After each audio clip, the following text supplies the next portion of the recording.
Hey everyone, how it goes and welcome back to Computer Science 146. Today, we're going to talk more about queues. In a previous lecture, we went over that a queue is a first in, first out data structure. It's used to process data in order. And you can consider this as waiting in a line. The common queue operations are enqueue that adds a new element to a queue, dequeue that removes the first element from a queue, peeking, which involves observing the first element but not removing it, and also printing all the elements of a queue. In order to further explore this, let's take a look at an example. Let's say that we were going to create the following game. This game is Hot Potato. Now the way this works is we have three different players, as you see up there, and a potato that you see right there. Now in this game, the potato is assigned some kind of secret time, and let's say that time is between 10 and 30. We also keep track of the current time that the potato has been held. Now as mentioned before, the secret time is assigned some value between 10 and 30, and let's say that it was first assigned to 15. As you can see, we also assign the current time to 15 as well. Now what we do is pass the potato to each player in order. So we're going to go ahead and pass this to the first player. Now what each player has to do is say how much time they're going to hold on to this potato. Let's say the first player says 5. We take that value and then we subtract it from the current value. That makes it 10. Then we pass the potato to the next player in order. The next player says 3, which reduces the current value. Then we pass the potato to the next player, let's say they say 4, which reduces the current time down to 3. Then we pass it to the next player that says 2, reducing current time to 1. Now we pass it to the next player, and let's say they said 5. Now the current time is -4. Whenever the current time is 0 or below, we have to eliminate that player. So then this player is taken out of the queue. Then we reset the time to something between 10 and 30, and then pass the potato to the next player, until finally there's only one player remaining. Now that we've described the game, let's see how we can look at this and use a queue in order to accomplish it. First, we're going to name each one of the players A, B, and C. Now we can see that every one of the players is inside of a queue, and there we have the head and the tail of the queue. Now using the exact same example, let's say that the secret time and the current time were both assigned to 15. What we do next is dequeue from the queue of players. This means the first element, which was player A, now becomes the current player. And our queue is updated to look like this, where only players B and C are in the queue. Now again, following the example, let's say that player A said 5, which reduces the current time down to 10. Now as the current time is not 0 or less, that player has not been eliminated. So what we do then is add player A back to the queue, and now player A becomes the tail. We repeat this exact same procedure, so then we dequeue. Now the current player is B, and what's remaining in the queue is players C and A. Now let's assume that the exact same turns happen again. Eventually we end up with this. Player B has entered a time of 5, which now makes the current time -4. -4 is less than or equal to 0, so player B has to be eliminated. The easiest way we can accomplish this is simply by not adding them back into the queue.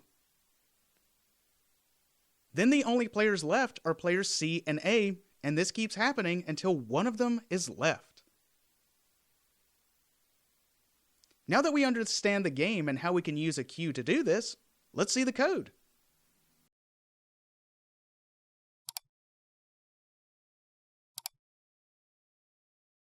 As you can see, we already have the project set up and ready to go. Now the convenient thing is we've already written the code for a queue. So why not reuse that code? Simply enough, I'm going to paste the code that we had written for a queue into our source folder. And more specifically, I'm going to use the linked list version of a queue. Some of these data structures that we're going over are already built inside of these programming language libraries.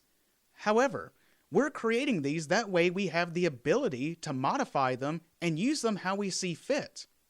And in fact, we're going to modify certain elements of our queues in order to best suit this game. The first thing I'm going to do is open up the queue interface. Now once again, what an interface does is it defines this type. But furthermore, anything that implements this interface must have the following methods.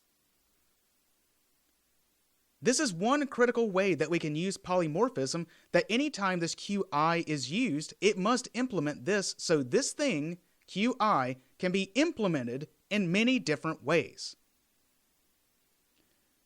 Now, how we're going to modify this is it's a good idea to keep track of how many elements are in this queue.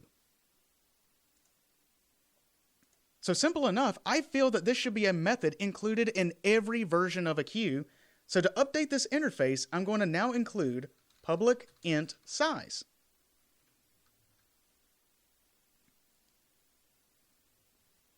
This also might be a good method for other data structures as well, including linked lists. Now once I've added that, you'll notice that there becomes a syntax error on our linked list queue. And this is because we have yet to write this method. In order to write this method, we're going to have to change some things inside of our linked list queue. The first thing that we're going to do is add a brand new property called private int size.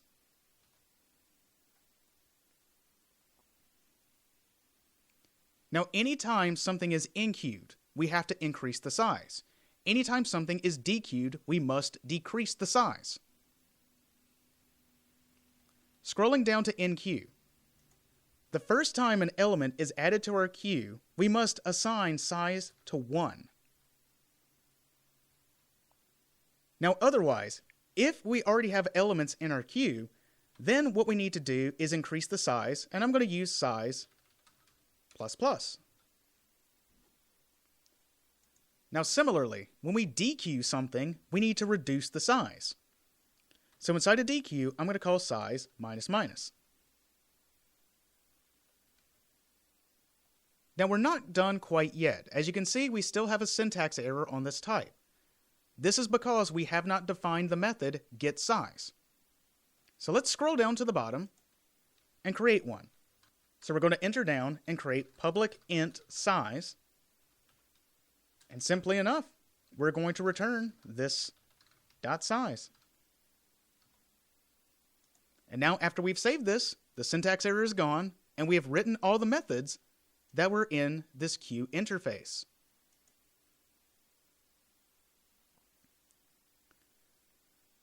Now the reason why we need this property is the element of the game where we have one player left. The next thing that we're going to do is create the game itself. And after that, we're going to create the front end in order to run the game. Let's go ahead and create this hot potato game. Creating a brand new class. I'm going to name this hot potato game and just create it like this. Also going to put my name at the top here.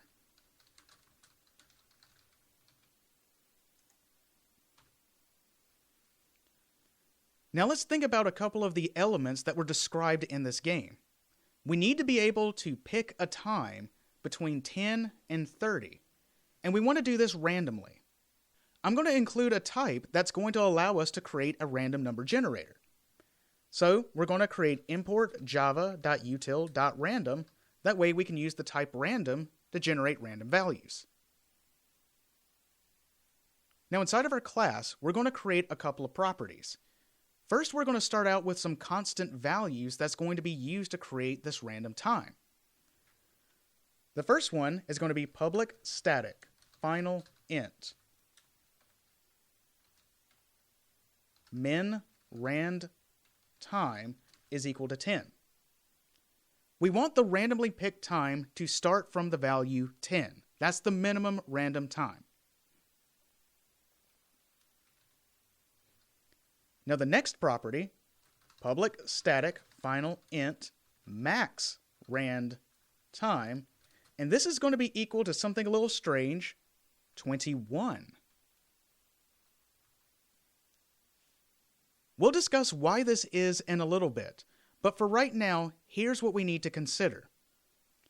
We need to start from this value 10. Now going from 10 to 30, there are 20 values in between. What this acts as is a range. As we know, the random number generator selects values from 0 to this value exclusively.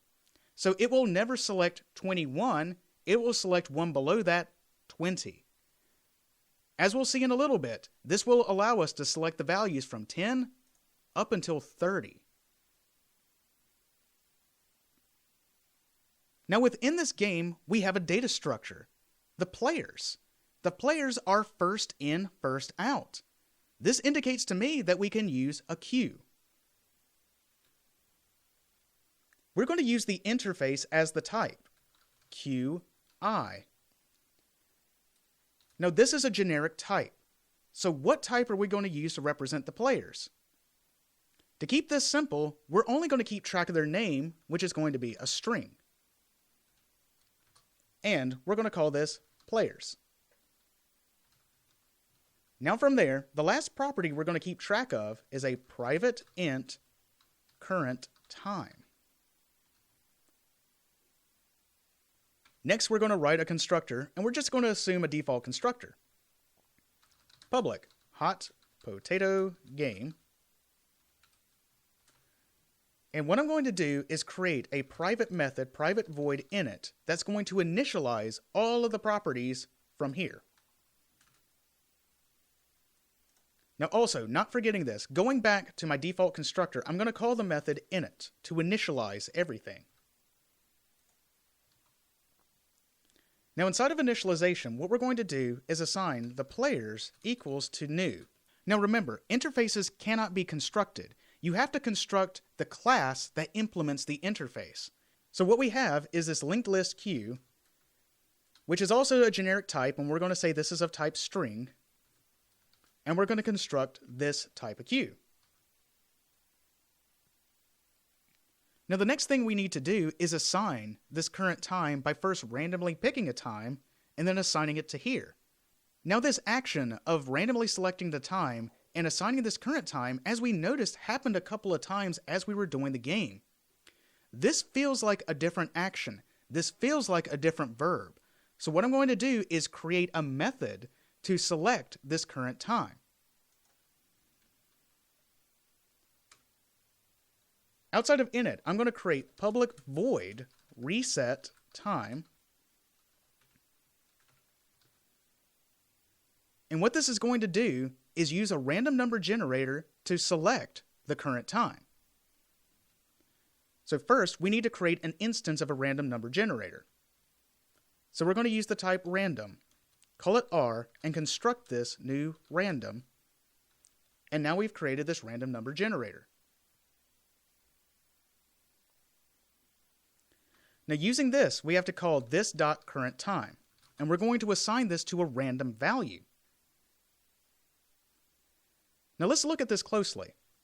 If we were to call R dot next int, this is going to select a random integer.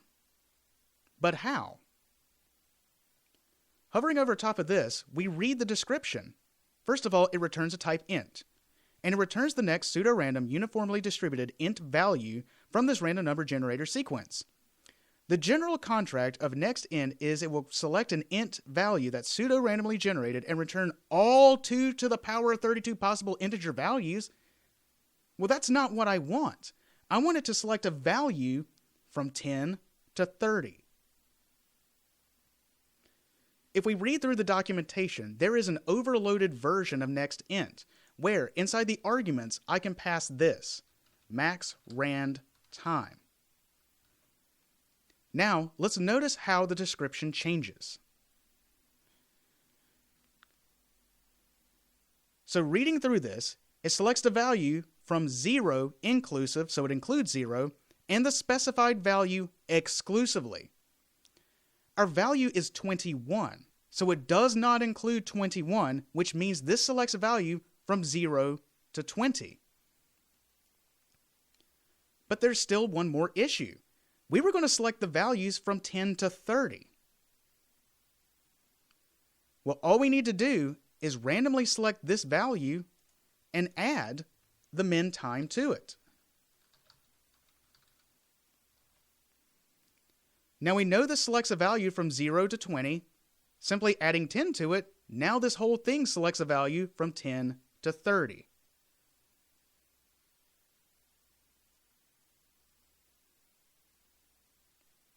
Now going back to init, this dot reset time, and that way it initially selects a random time. Now before we even start the game, we need to add a number of players to our queue. This feels like a different action, so I'm going to create a different method. Public void add player string a name.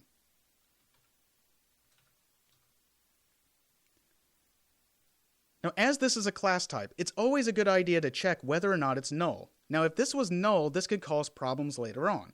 Then simple enough, if a name is equal to null, then just return. We don't want this property to be null. However, if that's not true, let's add it to our queue. So players.enqueue a name. And now we have successfully added a new player to our game. Now, every time the potato is passed, we need to get the current player so that they can enter a value. This again feels like a different kind of action. Whenever we encounter actions or verbs, they are methods. So, public string get current player.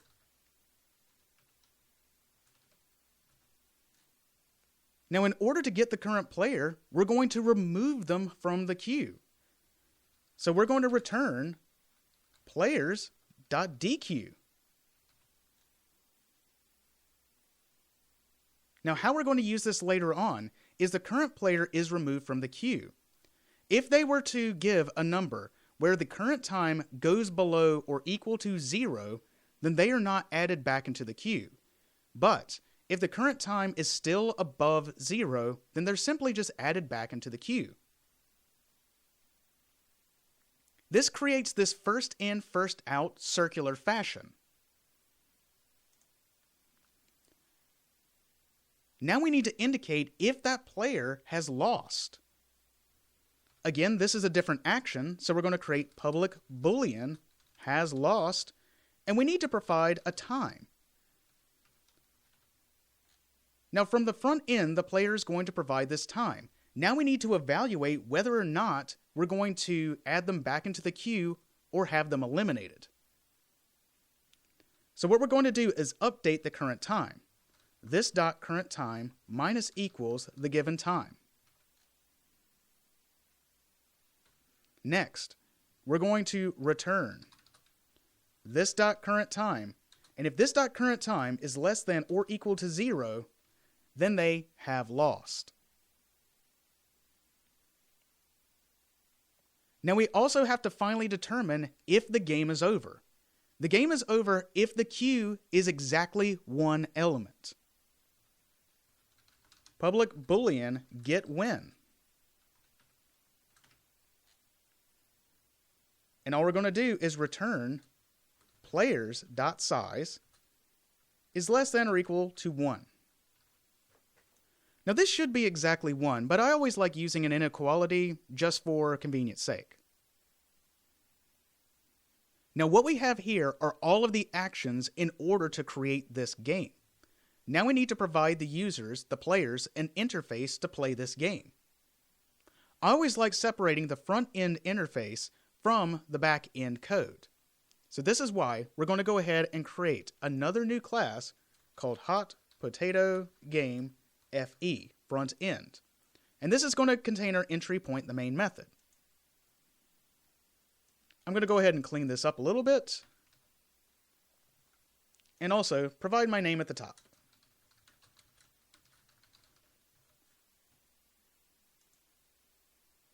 Now from here, we know that we need some user input. And we're going to get this from the console, so we're going to import java.util.scanner in order to use the type scanner to gain access to information provided in the console. Now I'm not going to write everything in the main method. I'm going to separate a lot of this functionality out into different methods. This means I'm going to create some properties that also need to be static. Always remember, static methods can call other static methods. Static methods can use static properties. However, static methods cannot call non-static methods, nor can they call non-static properties. So this is why I'm going to create public static scanner keyboard equals new scanner system.in. That way I can universally create this keyboard scanner and use that among all of my methods.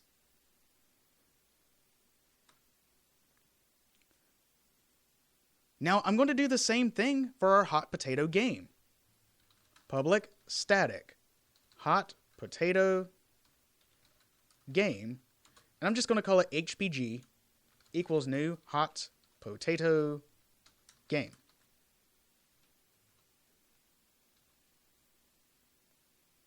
It wasn't mentioned before, however, we need to consider what values that the players can enter. Of course, these are times in order to hold the potato, but we need to define the range of times that they can enter. I'm going to say, by minimum, they can only hold the potato for 1 time unit. Also, maximally, they can only hold it for 10. These two values do not feel like they're going to change, they're constant. So below that, we're going to create some constant values. Public static final int min time is equal to 1, and public static final int max time is equal to 10.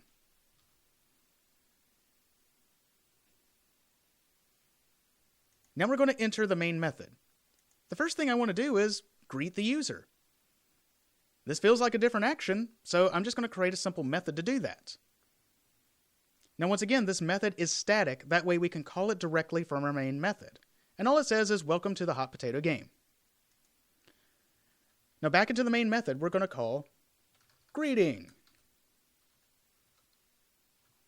Now we could have easily just put the system.out.println right here, but it's also a good idea to separate this functionality out into methods. That way, if I needed to modify the greeting, well, it's really easy to find.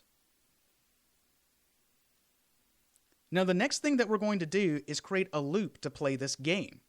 And we're going to keep playing this game until the player decides to stop playing. So easy enough, we're going to create a Boolean play game and just assign that to true. And then, while play game, we're just going to keep playing this game over and over and over again until the player decides to stop playing the game. Now before we start playing the game, we're going to call hot potato game and reset the time. Now this was called from our constructor, but as we can play this game multiple times, we want to make sure to reset the game every single time. Now we need to give a number of players who are playing this game. This once again feels like a different action, and so I'm going to separate that out into a different method.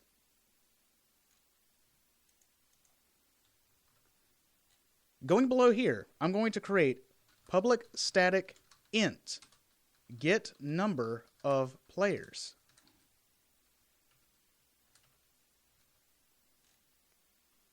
Now this has to return an integer value, so I'm going to create int num and set it equal to 0. I'm also going to go ahead and call return num at the very end. Now in order to play this game, we need to have more than one player. And what we're going to do is keep asking the user to enter a value that is greater than 1 until they do that. Well, I just used the phrase until. That tells me this probably should be a loop, like a while loop. So I'm going to do while num is less than or equal to 1. This means this number is invalid for our game. So while this number is invalid, we're going to prompt the user, enter the number of players must be greater than 1. Then we're going to call num equals keyboard.nextInt. And as we have statically defined this, we can use it from right here inside of this method.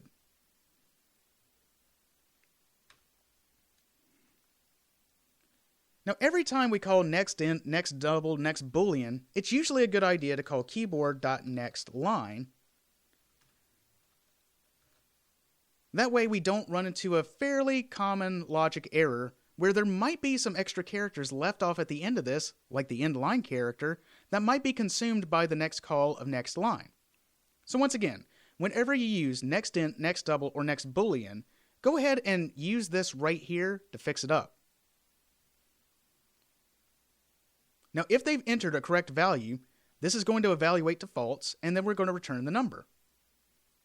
From our while loop, we're going to create int num players and call get number of players.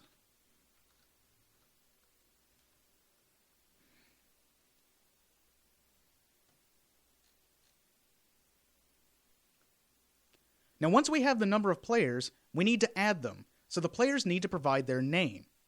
This, once again, feels like a different action. This should be a different method. So we're going to create public static void add players int num, the number of players that we're going to add.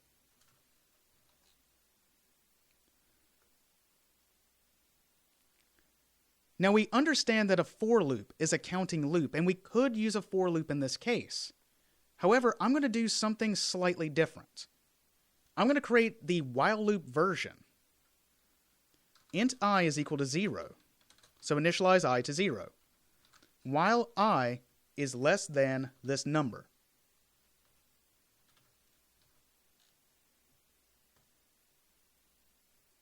We're first going to prompt the user, enter your name, player, I, 0, 1, 2, 3, etc. The next thing that we're going to do is capture their name. So string input is equal to keyboard.nextLine.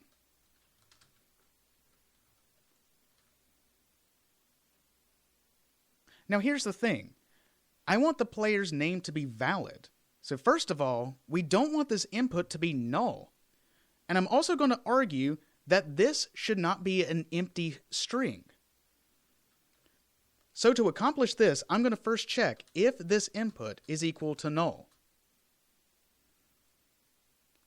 Now, if it's not null, or input.isEmpty,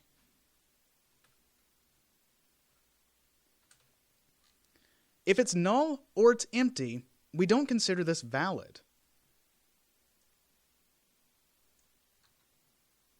So we're just going to say that's an invalid input, and then we're going to call continue.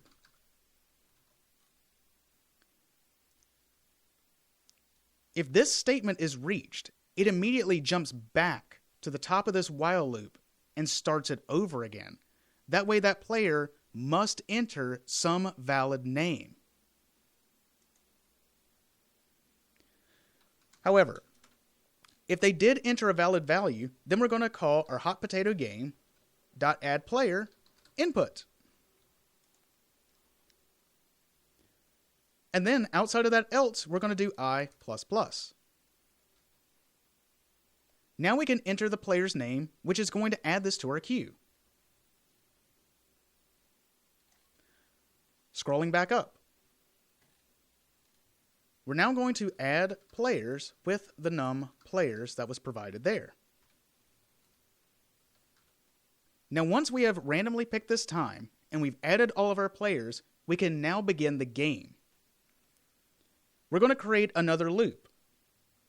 Boolean game over is equal to false, and while not game over, well, we're going to keep playing the game.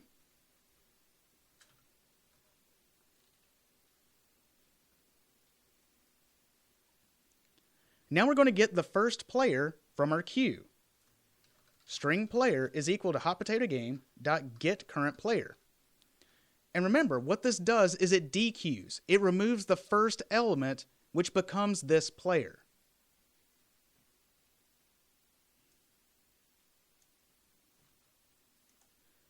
Now we tell that player, enter a time to hold that potato from our minimum to the maximum time here. Then we capture that input, int time equals keyboard.nextInt. And then once again, because this is a next int, I'm just going to call keyboard.nextLine. Now we need to validate this time. Let's just say that they entered an invalid time, like for instance, something that was below 1 or greater than 10. If that's the case, then let's just assume the max time.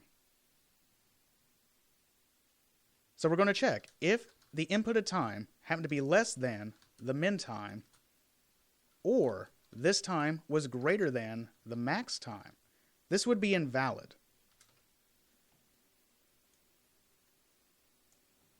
So what we're going to do is assume this. Incorrect value, assuming the time is the max time. Then we're going to reassign time equals to the max time.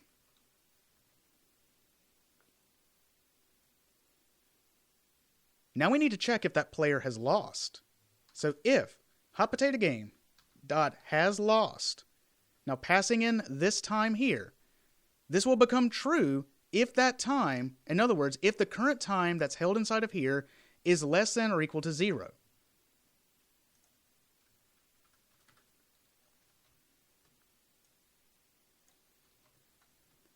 So if this is true, then we say this player has been eliminated, and then we need to call hotpotatogame.resetTime to once again randomly pick a new current time and start over.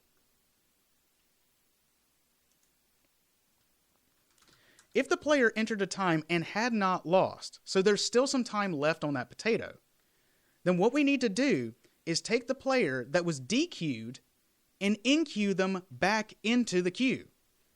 So we can reuse hotpotatogame.addPlayer, player. And this creates the circular fashion.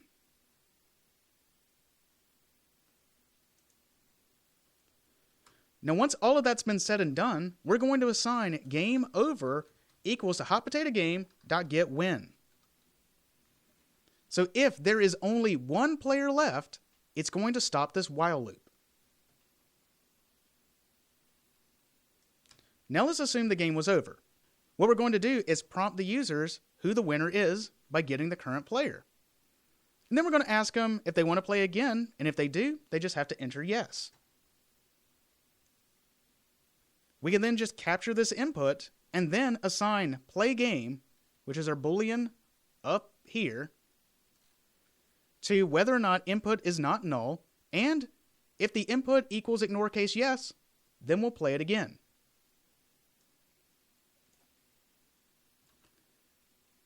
But if they don't want to play again, then we'll just say goodbye.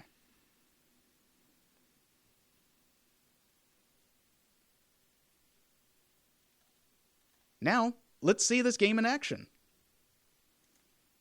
Running it. We're going to enter a number of players. Let's just say 3.